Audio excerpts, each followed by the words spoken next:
नमस्कार दोस्तों, मैं आपका होस्ट अपने चैनल स्पेस एक्सप्लोरेशन में आपका फिर से स्वागत करता हूं। हम अपने चैनल में दो टॉपिक पर चर्चा करेंगे जिसे हमने अपनी पिछली वीडियो मार्स वाटर मिस्ट्री में शेप में बताया था।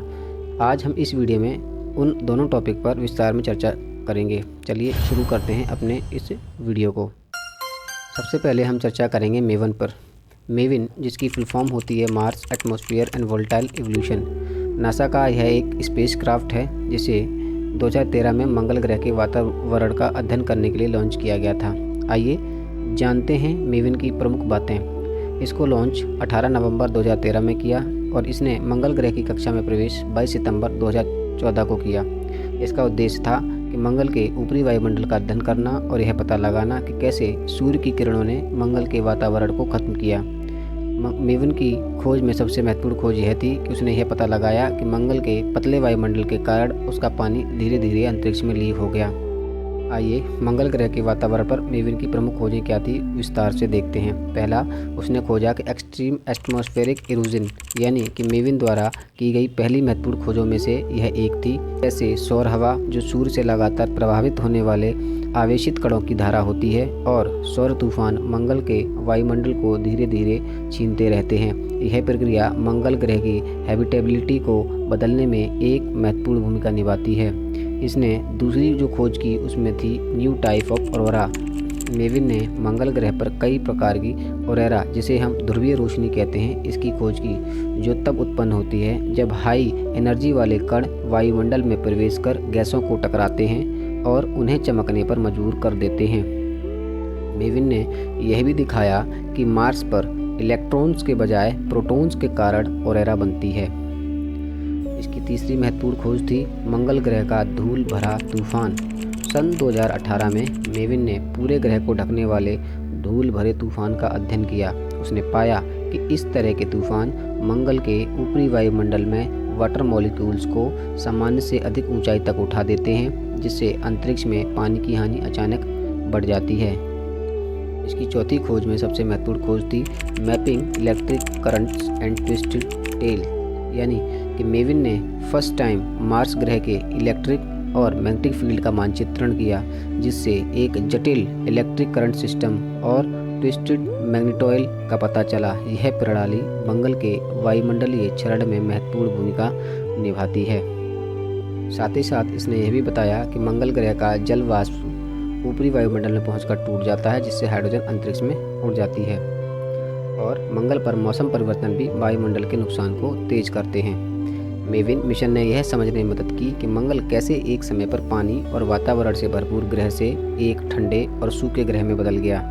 क्या आप सोचते हैं कि भविष्य में हम मंगल का वायुमंडल दोबारा बना सकते हैं? हमें कमेंट में ज़रूर बताइएगा। आइए दूसरा टॉपिक, जिसे हम जल कहते हैं, उस पर चर्चा करते हैं। जल की फुल फॉर्म होती है ग्लोबल इक्विवेलेंट लेयर। जब वैज्ञानिक यह बताते हैं किसी ग्रह पर कितना पानी मौजूद है या था, तो वह जल का उपयोग करते हैं। आइए समझते हैं इसको विस्तार से। जल का पूरा नाम ग्लोबल इक्विवेलेंट लेयर है, जिसका मतलब है वैश्विक समकक्ष परत। इसका उपयोग यह बताने के लिए किया जाता है अगर हम किसी ग्रह की सतह पर मौजूद पानी को पूरी तरह फैलाया जाए तो वह कितनी गहरी परत बनाएगा। मंगल पर एक समय में बहुत सारा पानी था, लेकिन अब इसका ज़्यादातर हिस्सा या तो अंतरिक्ष में उड़ चुका है या सतह के नीचे जमा हुआ है।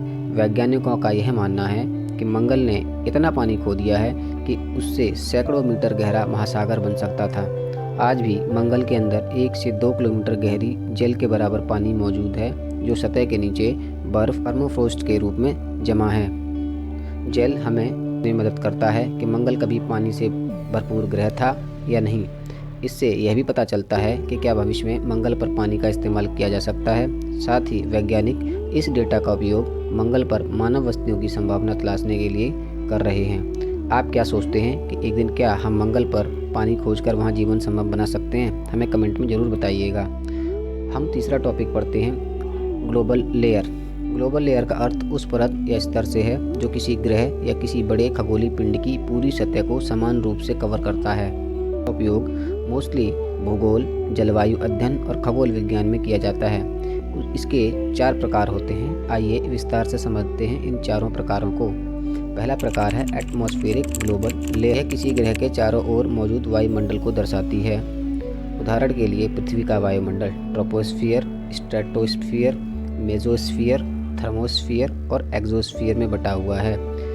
मंगल ग्रह का वायुमंडल इतना पतला है और इसका ज़्यादातर हिस्सा कार्बन डाइऑक्साइड से बना हुआ है। दूसरा प्रकार है वाटर ग्लोबल लेयर। यह उस परत को दर्शाती है जिसमें किसी ग्रह या चंद्रमा पर मौजूद पानी को समान रूप से फैलाया जाए तो उसकी गहराई कितनी होगी। इसे जेल भी कहा जाता है। उदाहरण के लिए अगर मंगल ग्रह पर मौजूद पानी को उसकी पूरी सतह पर बराबर फैला दिया जाए तो यह 1-2 किलोमीटर गहरा महासागर बना सकता था। तीसरा प्रकार होता है बायोस्फीयर ग्लोबल लेयर। यह पृथ्वी की वह परत है जहां जीव जंतु और पेड़ पौधे रहते हैं। पृथ्वी पर या धरती की सतह समुद्रों और वायुमंडल तक फैली हुई है। इसका चौथा आखिरी प्रकार है जियोलॉजिकल ग्लोबल लेयर। यह किसी ग्रह या उपग्रह के आंतरिक परतों को दर्शाती है। उदाहरण के लिए पृथ्वी के अंदर क्रस्ट, मेंटल और कोर होती है।